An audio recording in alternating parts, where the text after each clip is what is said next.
ideally, the parent is now learning the skills and strategies that a speech therapist is supposed to be implementing in a quick half-an-hour session. Mm-hmm. But not only that, most often, people will say, but Donnella, how could you work with a 2-year-old online? They don't have to be in front of the computer. They don't even need to know that I exist, quite frankly. They don't tell auntie hello. No, don't worry about me.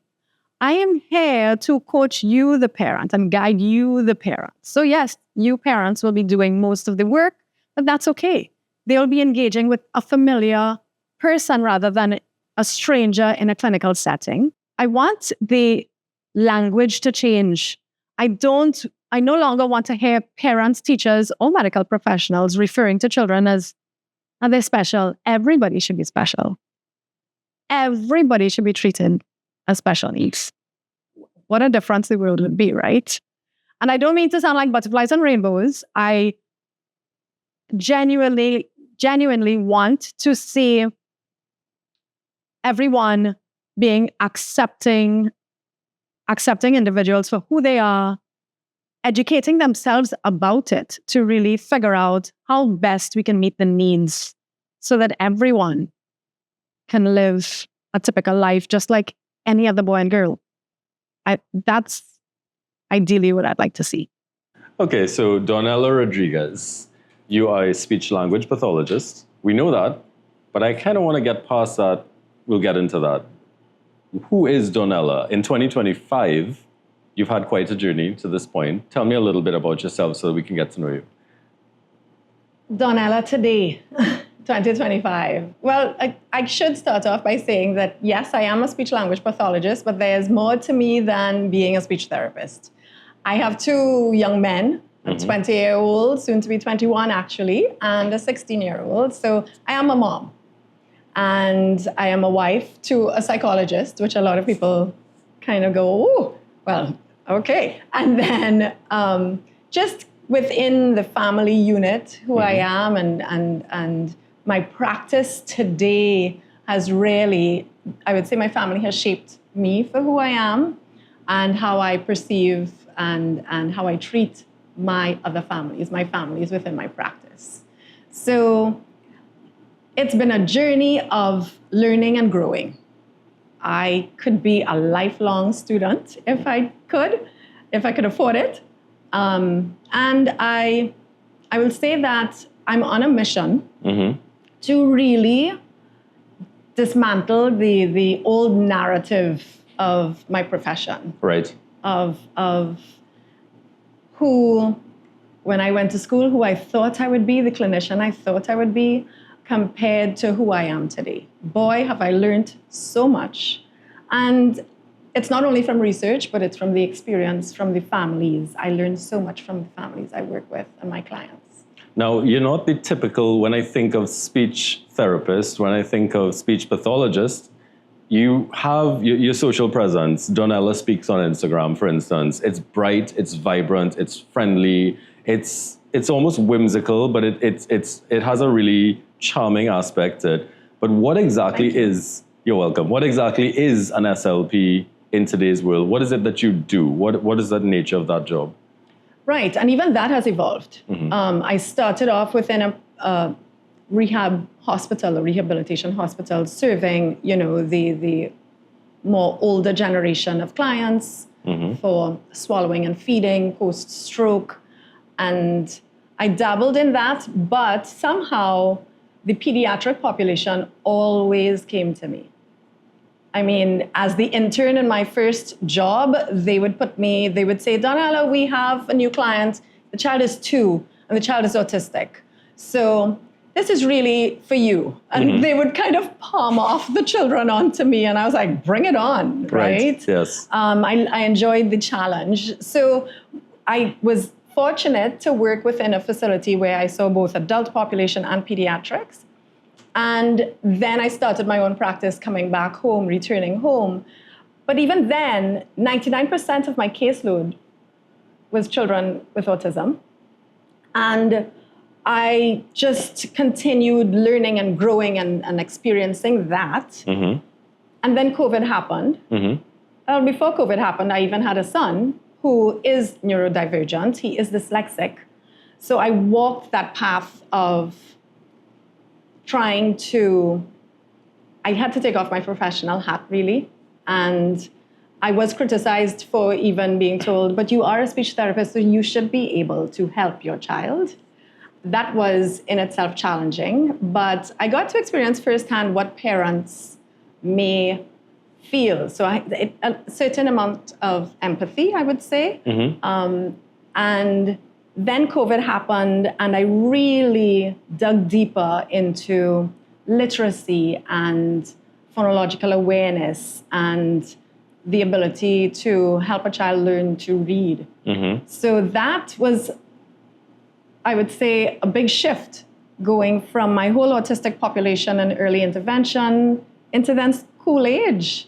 And now I work in the schools, where all along I thought, I would never work in the schools again, because I was a teacher before I became a speech therapist. I was a special education teacher.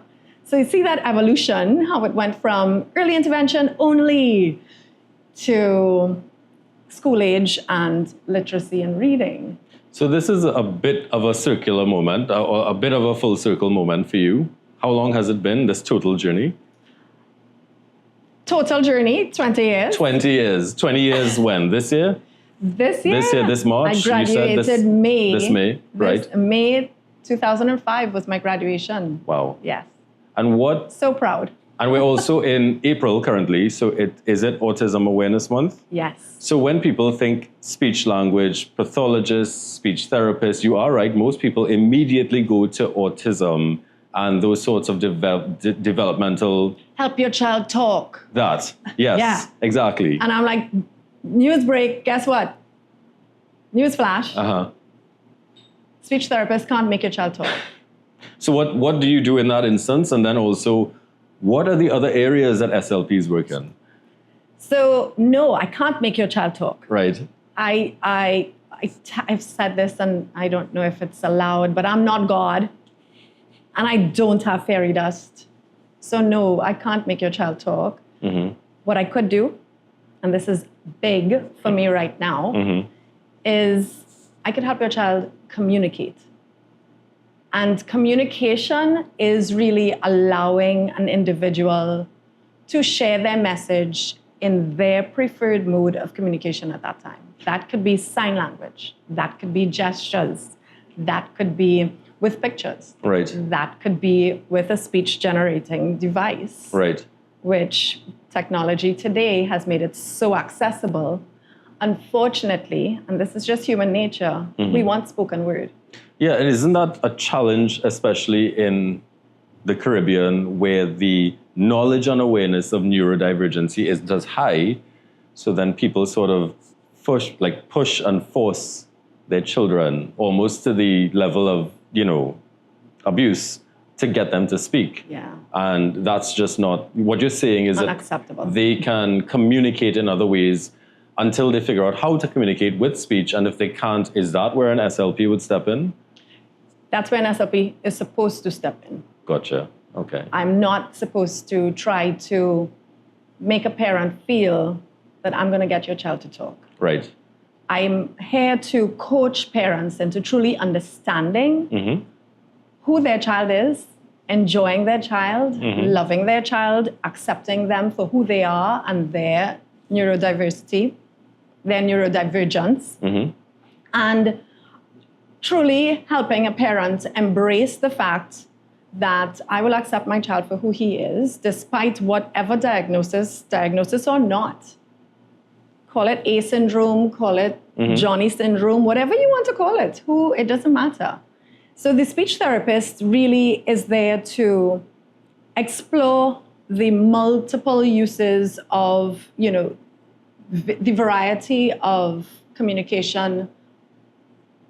It's a multimodal approach to having them explore communication so that child or individual, I say child because I primarily work with pediatrics, but children with autism grow up to be adults with autism. And we're not only talking about autism, we have so many other diagnoses as to answer your question. But yes, it spans speech therapists. Speech therapy is such a broad profession that it gets confusing. It overlaps in many ways as well. Now, you mentioned autism. I know it's very near and dear to your heart. We are in April, so we're observing that this month and also celebrating it because we're celebrating the neurodivergency. Why is it that we seem to have more of these cases? Is it a case of diagnoses, more diagnoses being made? Does your profession look at it? Or are there actual other factors that are leading to more cases of autism globally? I think we're identifying it better. Right. The research has evolved in terms of trying to figure out the exact characteristics. And I think now that we've pinpointed it and narrowed it down, I would say that we're now recognizing it. Right. It's not something that we're afraid to say anymore, the word autism. Right. Before it was almost, let's not say that A word. But I think also the autistic adults, the autistic community, they're speaking up and out about their experience, about old, outdated treatment approaches. And I think that too, as well as we're in the age of social media. And social media has really, I've asked clients before, what made you suspect autism? And they said TikTok. Like, well, there you go. So we've gone from WebMD to TikTok diagnoses. Right. So what today's, it's been a 20-year journey for you. What is one of the big misconceptions that you've had to dismantle in this field? Like you mentioned that I can't make your child talk. That's a big one. Yeah. Is there anything else that has changed over these years in terms of how we treat, approach, manage? Yes. Yeah. What's one of the big ones? Compliance-based approach. I'm guilty. I was taught in school that I sit with a child, I make the child sit, and yes, I engage them in play, but they should be sitting and playing with me and engaging with me. Oh boy. And I felt it, right? As time went along, if I got a 2-year-old who preferred to be under that table, I went under that table with that 2-year-old. Right. Rather than me forcing a child to sit and play with me. Did that actually change the outcomes?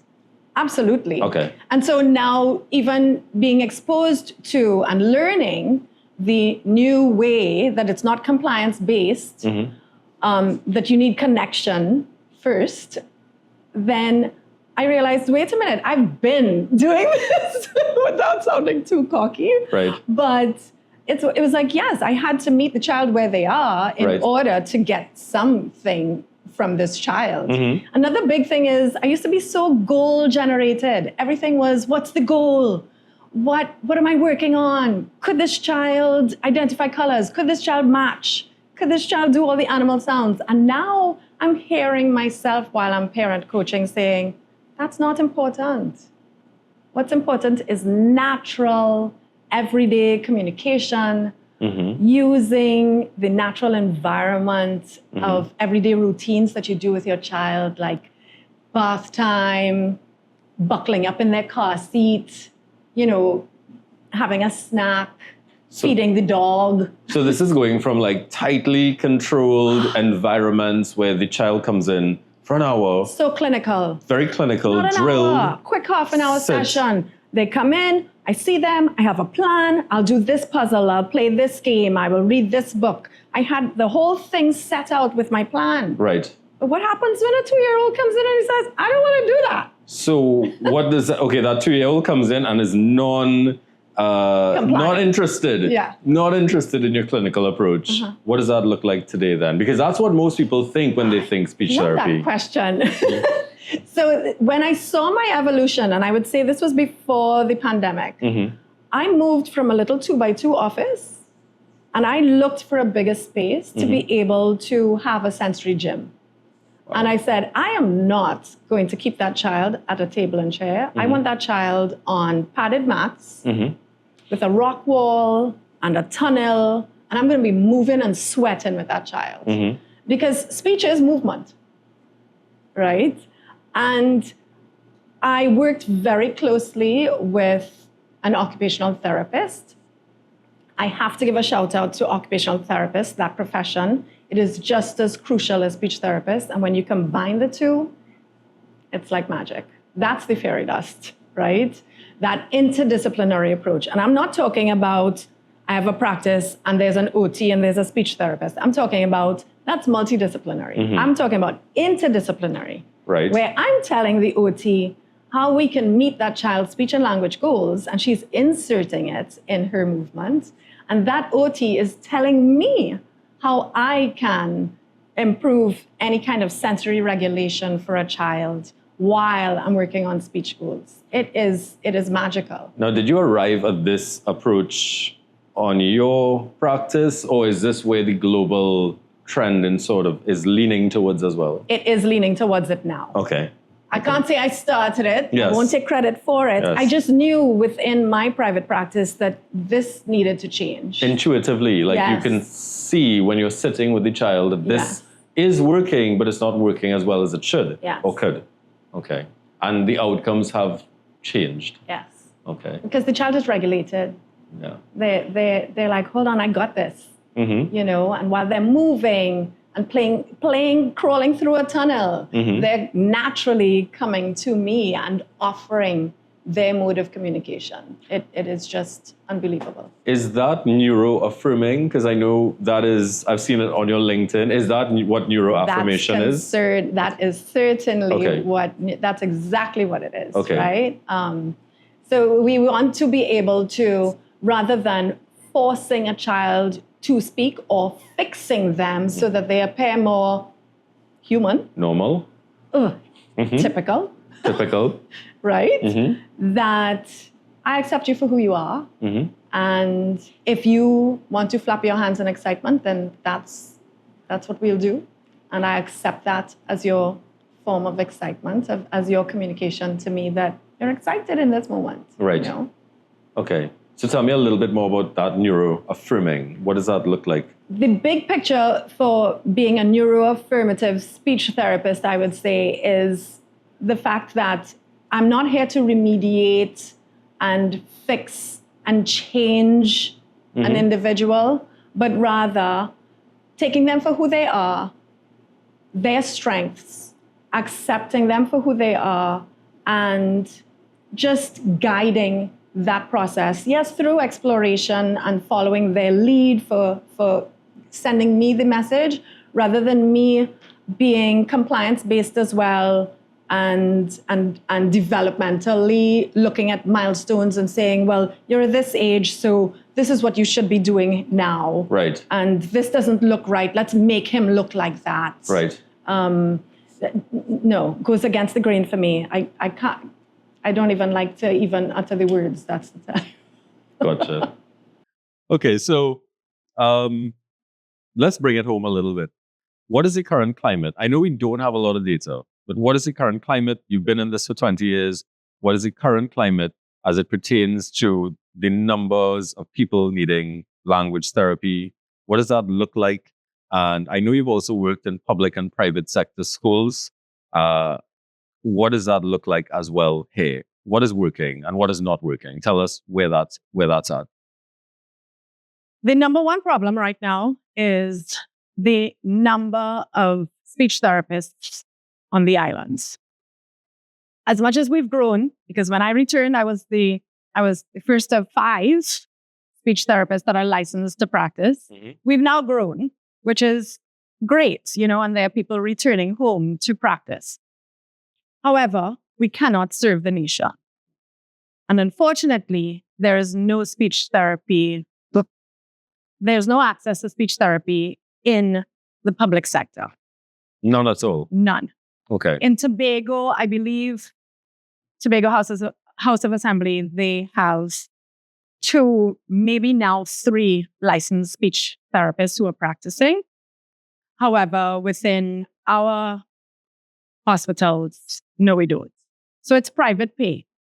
So the speech therapists then are faced with trying to keep up with the numbers that come in at them. I mean, let's think about it. How many clients could you see per day? So when a parent gets the recommendation, the referral, go to the speech therapist, go to the occupational therapist, put your child in a school. They get this checklist, which is really unfortunate because then the parent feels pressured to think, okay, the doctor said I need to go to a speech therapist. They pick up that phone and they call the list of the licensed speech therapists, which we can now say there's a list. And they get faced with speech therapists telling them, sorry, I can't see you until maybe 3 months down the road. So that's hit number one, wait lists. Then the other unfortunate circumstance is the fact that it is costly. So you go from perhaps free healthcare where they're telling you, now go to the speech therapist, to thinking, oh, all right, I'll call the speech therapist. But then remember, an evaluation is the initial evaluation needs the child or individual first. But then after that, this is a number of sessions weekly. To truly see progress, a child needs to be seen 2 to 3 times a week. The financial burden that these parents are faced with, because an initial evaluation it's a thorough evaluation. It's not a checkup. It is a therapist really clinically diagnosing, doing an assessment. A parent doesn't know that. So they question the cost as well. So they get hit with, well, before you could even start speech therapy, you need an evaluation. And the evaluation is expensive, to say the least. And I make no excuses for it because a thorough evaluation is worth it. And we need to really peel apart the layers to really get down to strengths and challenges that the child is facing to better treat the child. Thereafter, for the follow-up therapy, they're required to pay this weekly. And in order to see true progress, a child should be seen 2 to 3 times a week. But speech therapists, the caseload can't accommodate that. And realistically, for a parent to take time off of work, for a parent to go through traffic to come see a therapist 2 to 3 times a week. Okay, right now, mostly we see a child once a week for half an hour, but it's not as effective. You're stretching out, seeing the progress that you could make in a shorter space of time. Now, I know you've shifted recently. You did have the space. You were working directly with individuals. Well, in this case, let's say children. But now you've shifted into a parent coaching online model via video conferencing.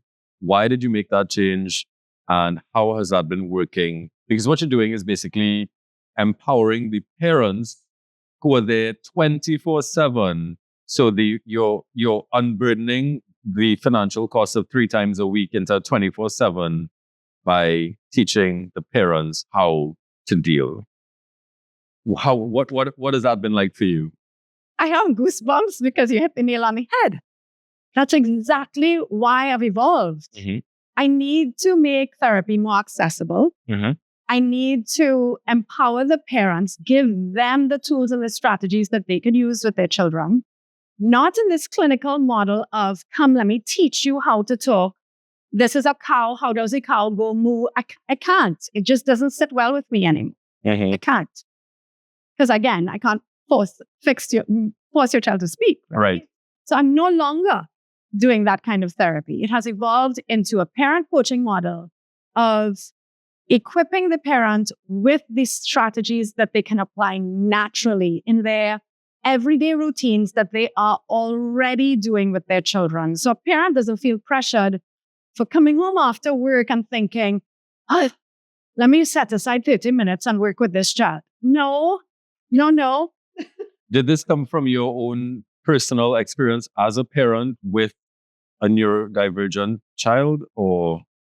So my son's diagnosis of dyslexia is somewhat different. Okay. I wouldn't lie, I used my kids as guinea pigs to try to see how a child will respond to certain therapeutic approaches.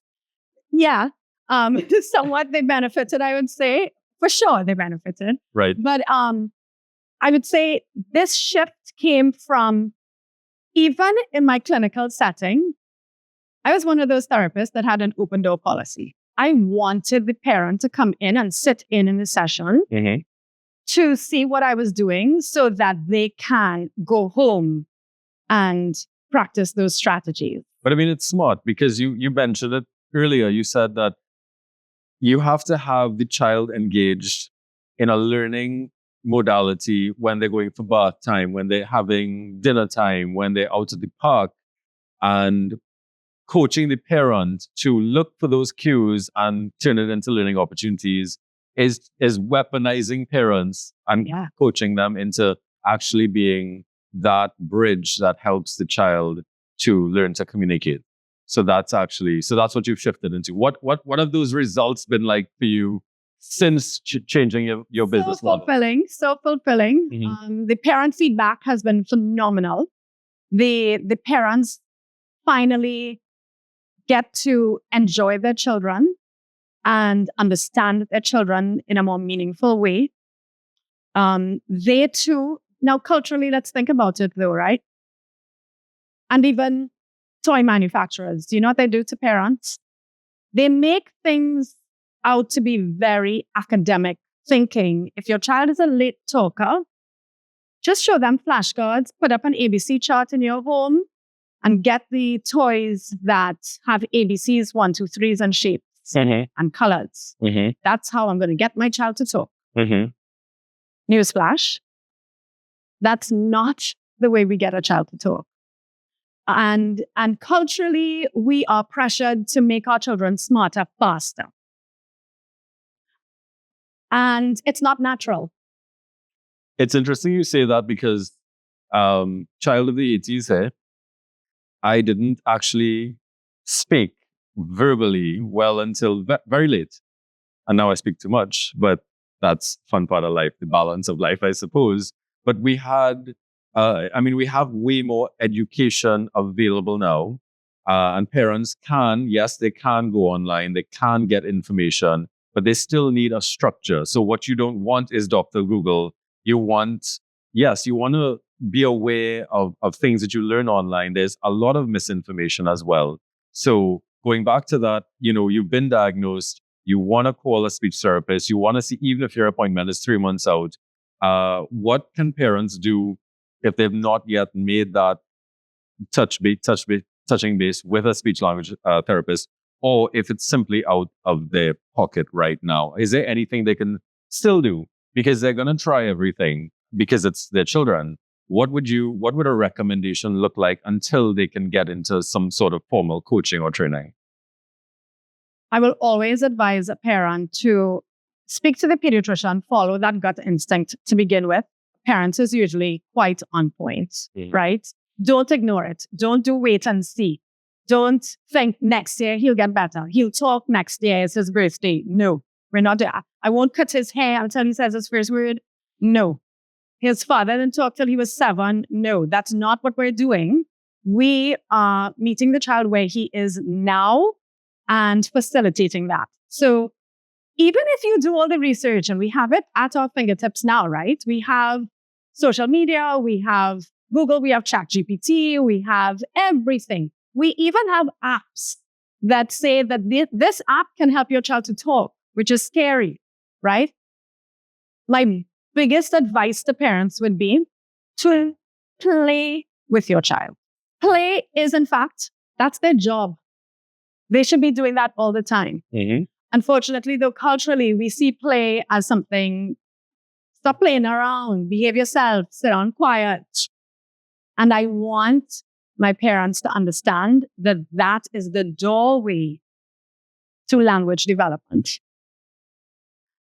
But then we need to put some structure to the play. It's not just go jump on the bed by yourself, right? We need it to be interactive. We need it to be a fun, engaging experience with your child. Mm-hmm.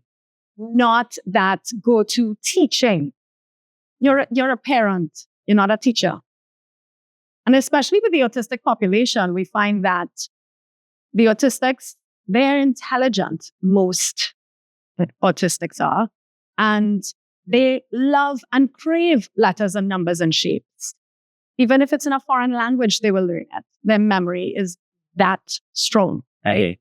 So we don't need to go down that academic push to try to get a child to talk. Otherwise, what's the use? Mm-hmm. I still am unable to communicate my fears and my feelings and, decide my wants and needs if I only know letters, colors, numbers, and shape. Mm-hmm. We want to be able to have parents learn the strategies to foster natural conversation, functional communication with their children. Mommy, I need help. Mommy, I can't reach it. I don't like that. Mm-hmm.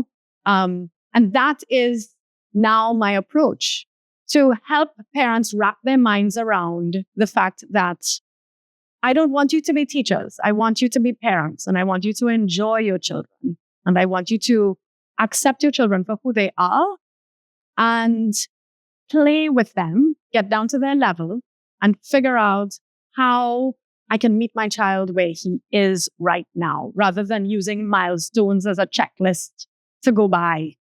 Right. So we've used the term neurodivergency a few times. I would really love if you can explain that so that people, general public, can understand what that means. When people hear neurodivergency, they confuse that with autism. Then there's the spectrum. Like, can you just break that down so people can understand? So even you and I sitting right here, our brains are different. Mm-hmm. Okay? Everybody's brains, the makeup of our brains is different. Mm-hmm. That's the diversity and the beauty, really, of this world. Right. And under that, you could be autistic and be neurodiverse. So you're tapping on the various, yes, they're labels, yes, they're diagnoses. I'm not a fan of labels, but they're necessary for you to better understand your child. And so we're looking at those labels that a lot of us have. For instance, I'll speak as a mom of a neurodivergent child. Mm-hmm. His brain works differently to his brother's brain. Mm-hmm. And because we got a diagnosis, we now understand him. He is the child that needs organization. My other son, who cares? Doesn't matter, right? And that within our own household, Mm-hmm. there's neurodiversity. Far less for the other areas, such as dyslexia, not only autism, but also anxiety, but also, and we could go down, OCD, we could go down, dysgraphia. So this is all neurodivergency. It's just how, and even within one diagnosis, You then have a range.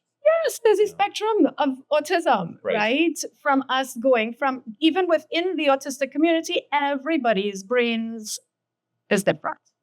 It's not a set label. No. Right. No.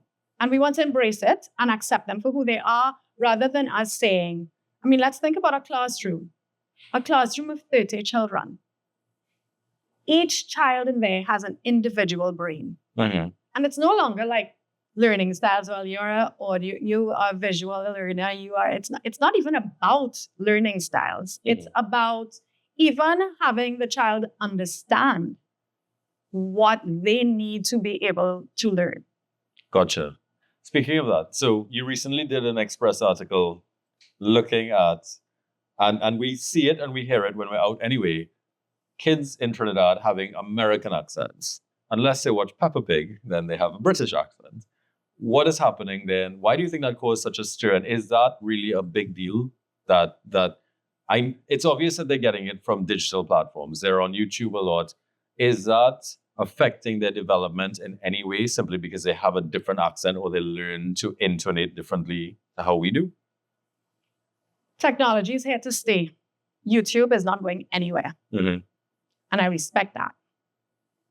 And just like everything in life, things in moderation is the most effective way forward.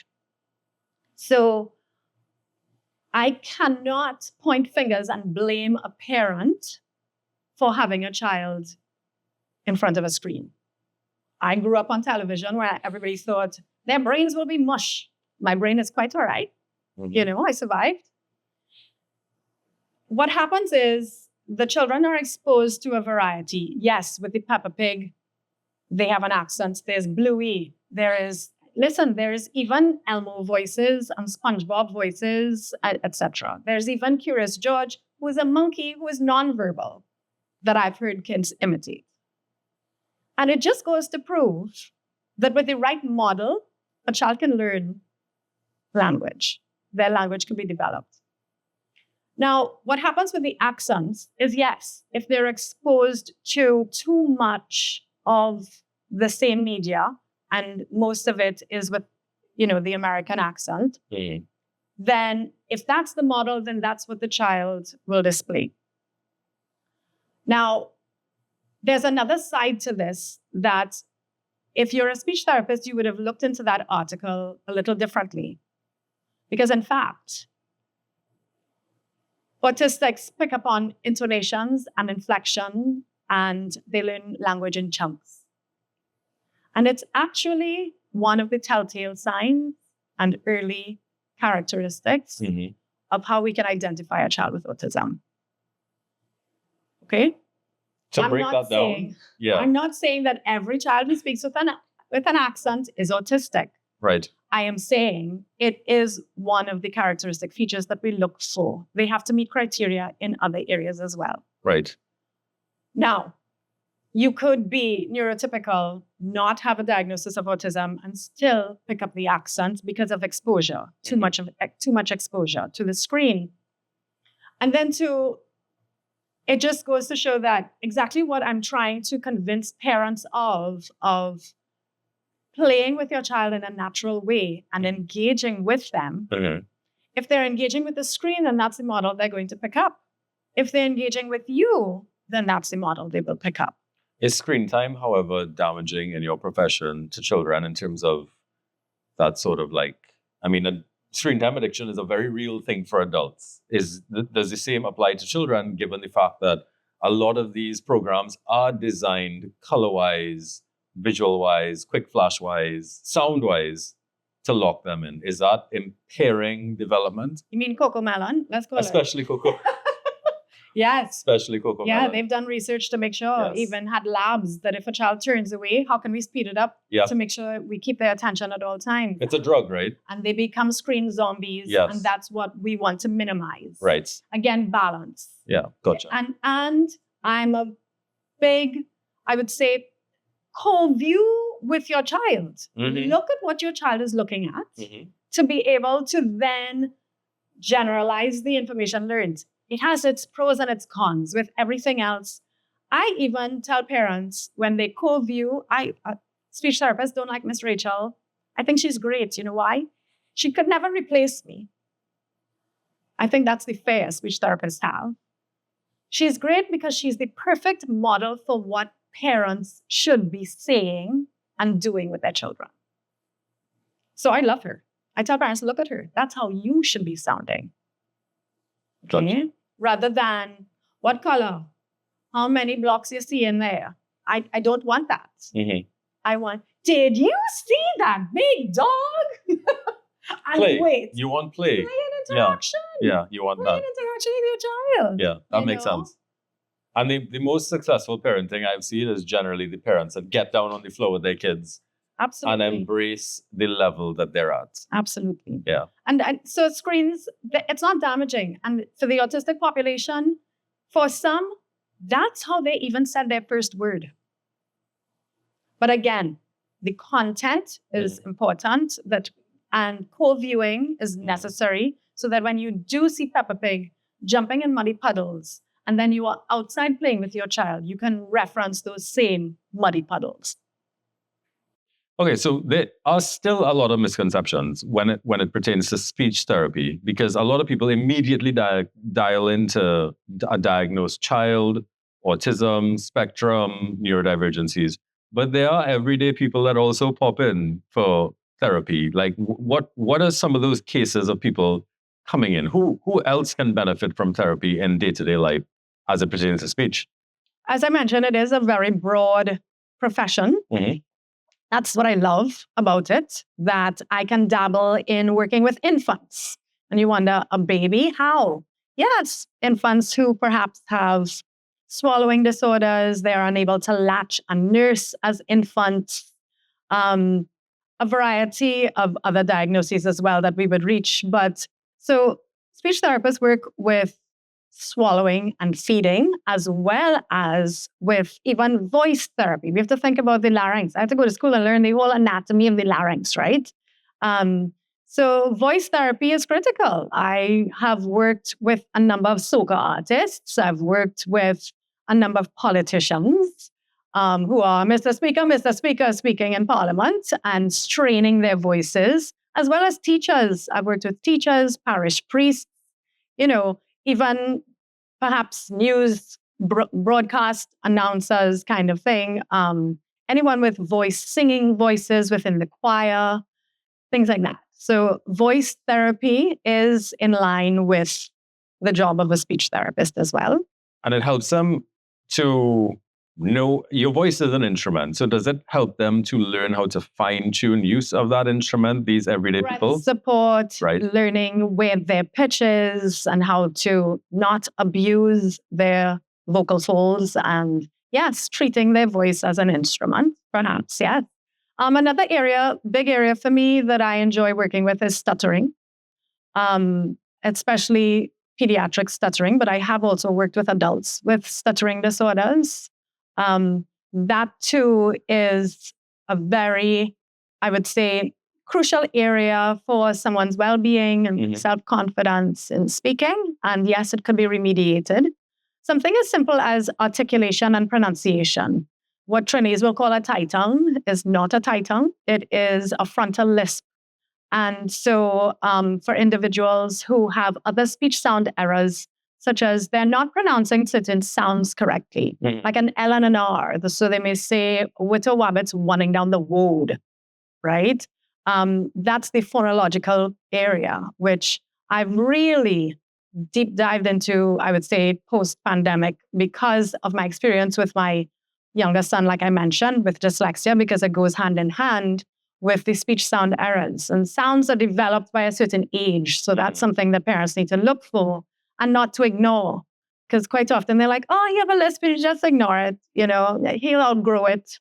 No, it could be remediated. And if we don't have early intervention, then habitually this child will grow up to be an adult with a frontal lisp that could have been corrected. Yeah, absolutely. So what are the reasons you've been able to actually do such a wide range of clients in different industries and different, while still having your niche, which I want you to touch on, what you love to focus on and where your area of focus is on, is that business model shift that you've gone virtual.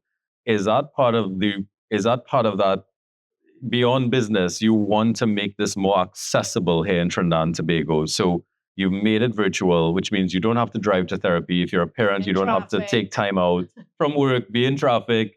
And you can actually even up the number of sessions because the accessibility is there. How has that worked for you? Like what has that been like for you as a game changer? Not for you, but for your clients. For the clients especially. Yeah. I don't think I will go back to a clinical setting. It's not natural anymore.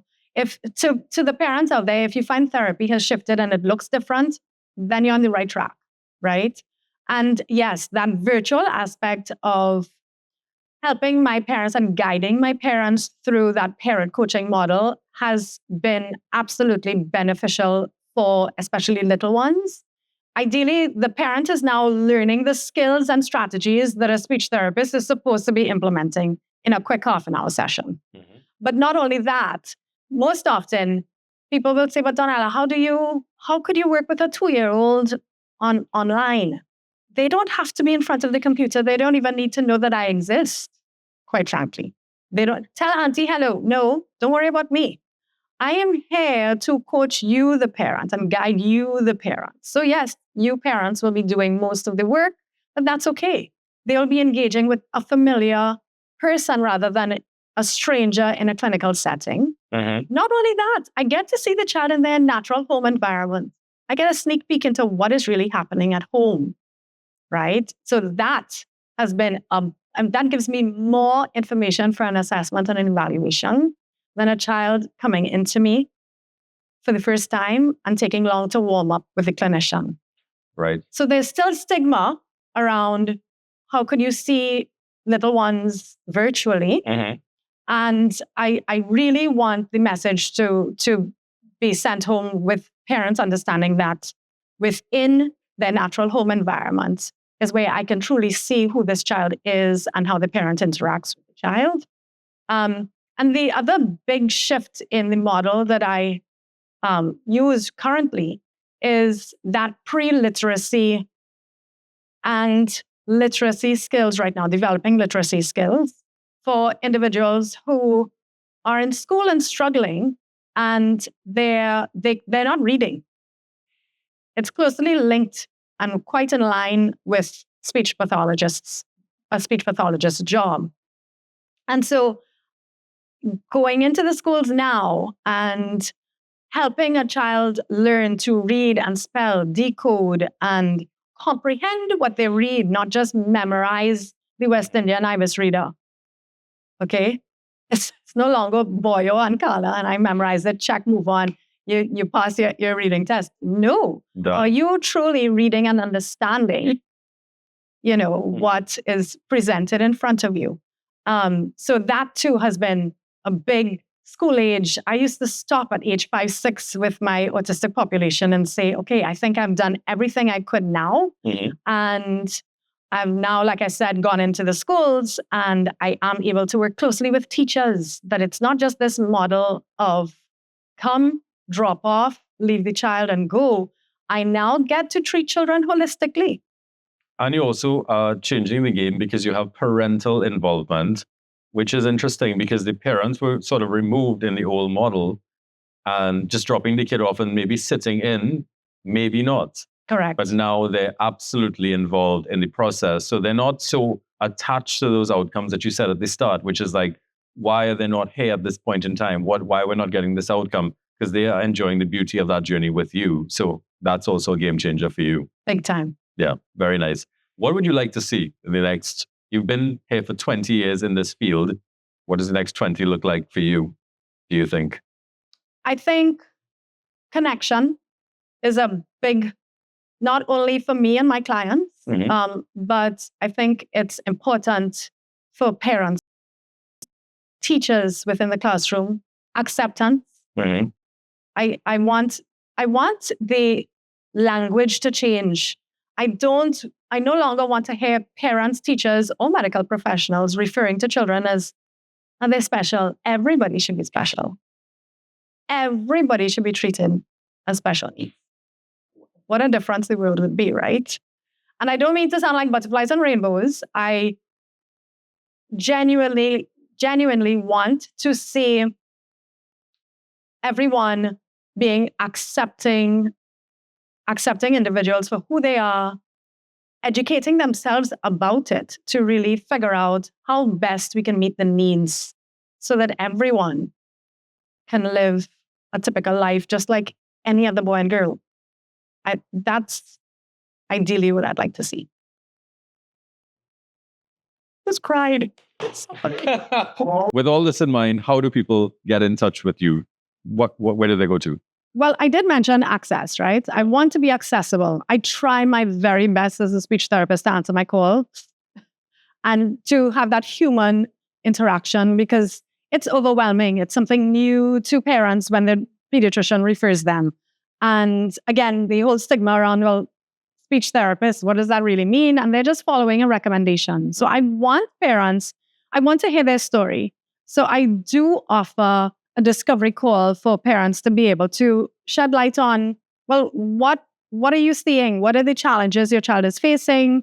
Why is this pediatrician recommending? Do you have questions? Do you question, well, does my 2-year-old really need a speech therapist right now? For us to, and I want to guide. It doesn't necessarily mean that you need to stay and have an evaluation with me, but perhaps it's just some quick little adjustment you can make or a referral to and help a parent prioritize. So that's one way, through a discovery call with me, which is typically done virtually, but a phone call is fine. I encourage parents to just start the conversation. So you've made it really simple. People can reach out to you, have that call on the phone, or if they want, set up the discovery call, which is a great, entryway to explain the process to them, break it down, assuage their fears a little bit, calm them down so it becomes very rational.